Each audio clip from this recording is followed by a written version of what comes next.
Hey everyone, welcome back and happy Saturday. All right, guys, thank you for all of the well wishes and the get well soons. I appreciate you. Yes, this has been one hell of a week.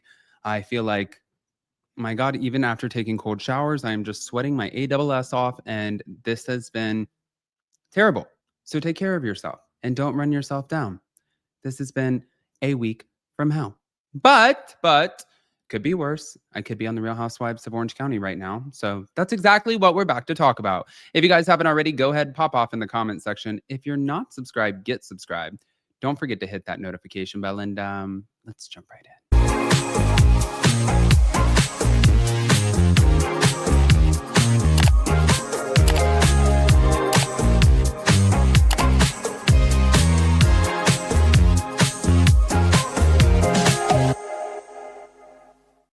Okay, guys, so there were a few more clips from the Bravo mom and also Carlos King and also Nick Files podcast.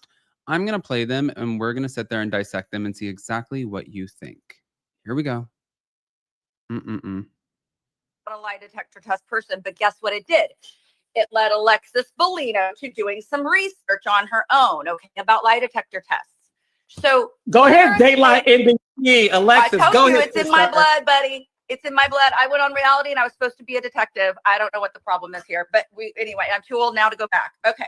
So the truth behind a timeline of a lie detector test, is it lasts 1.5 to 2.5 hours for a person. Okay. So let me just do the math here. With 7 housewives and only 2 polyographers, around 4 to 6 hours for just phase 1 of the legit polygraph test. That means these women would have been there pretty much all night, because there's 3 phases to a polygraph test also. There's phase 1, 2, and 3.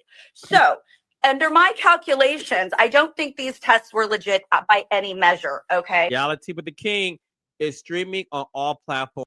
I mean, wait, okay.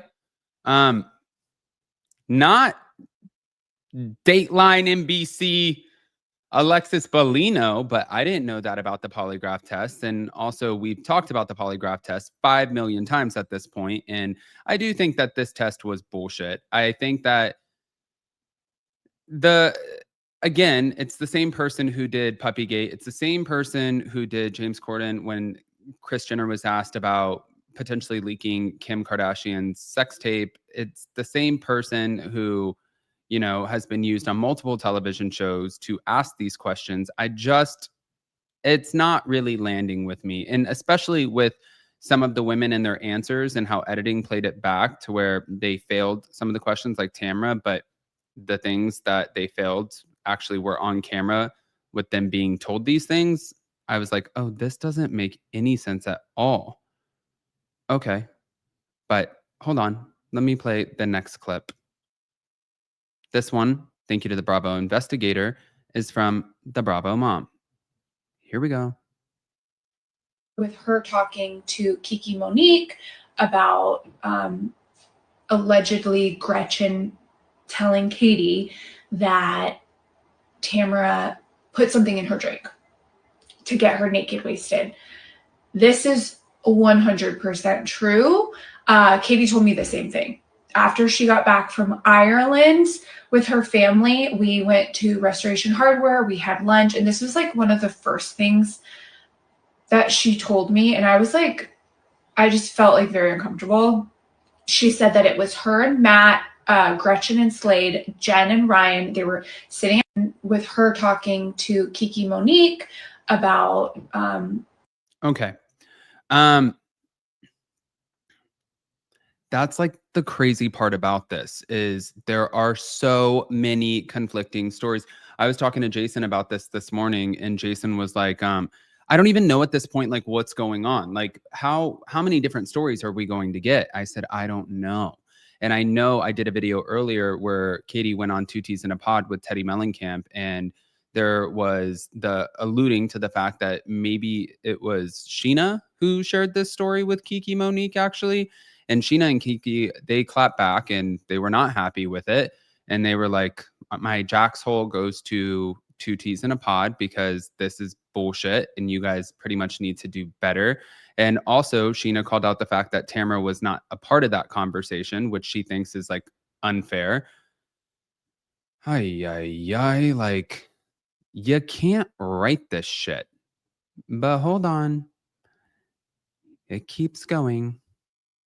Path forward for you and Shannon? I hope so, because we had a lot of fun. Shannon is a really good time, but I don't know. She is really holding on to this. Was that another frustrating moment with Jen when she said she had never seen the video, heard the video, knew nothing about the video? She's never heard the audio recording or seen it, but it was frustrating for her to not back me up in that moment. Yeah. Reunion. What hill will you die on? And are there any relationships over others that you hope to mend? I will die on the hill that I didn't tell Kiki. And I don't know the answer to your second part of that question. I'm waiting to see how it goes. I think I'm owed some apologies. Are you aware of anything that happened on this cast trip that you did not go on? Yes. Do you feel like any of the women regretted not having you there? Because when one target leaves, another usually pops up. And while, you know, all the attention was going to you, and they're still going to make a TV show. I did say to Jen in the scene that will air tomorrow night when we're meeting for coffee, I did say, you know, if I'm gone, you're next. Ooh. Because that's how it works. Yeah. Who's going to be the most regretful that you weren't on that trip? Tamra has told me that one of the biggest mistakes is that I wasn't filming for that trip. That she regret? I'm just going to say that Okay. it was, I wish I could have gone on that trip, but maybe it was best I didn't. Are you feeling more confident or more scared going into the reunion? Both. The reunion is not something that you go into, you're like, yeah, I fucking got this. You know, that's not something you go into doing. You can feel a little confident, but also you never know. So you know, you're not really excited to do this. Do you think it's a path forward for you and Shannon? I hope so, because Okay. The next one I just want to go to really quick. If you meet a guy and right off the bat, Oh, wait, it's right here. do you think Bravo has a rookie hazing problem? I don't think that's a Bravo issue. I think that's a woman issue. Mhm. Are you considering, regardless of what Bravo wants? Okay. So I had a conversation with Jason about this one too, about I again don't think that's a Bravo issue. I think that's a cast issue. I think that the Real Housewives of Salt Lake City, like especially with somebody like Heather Gay, if they bring in newbies, Heather Gay is completely skeptical. She is going to haze them. She is going to see if she can trust them. She's going to lead with, I feel like people are trying to infiltrate this group and us ladies need to stick together. We've been burned too many times. And so then they just like make the new person's life a living hell. So yes, I don't think that that's a Bravo thing. I think that's a cast thing. But also when it comes to the reunion, I'm curious. And she said she's going to die on the hill that she never told Kiki anything. I'm curious. So guys, pop off, smash the like button. If you're not subscribed, get subscribed. Don't forget to hit that notification bell and we'll see you later. Oh, and let me know what you think, especially about Dateline NBC Alexis Bellino.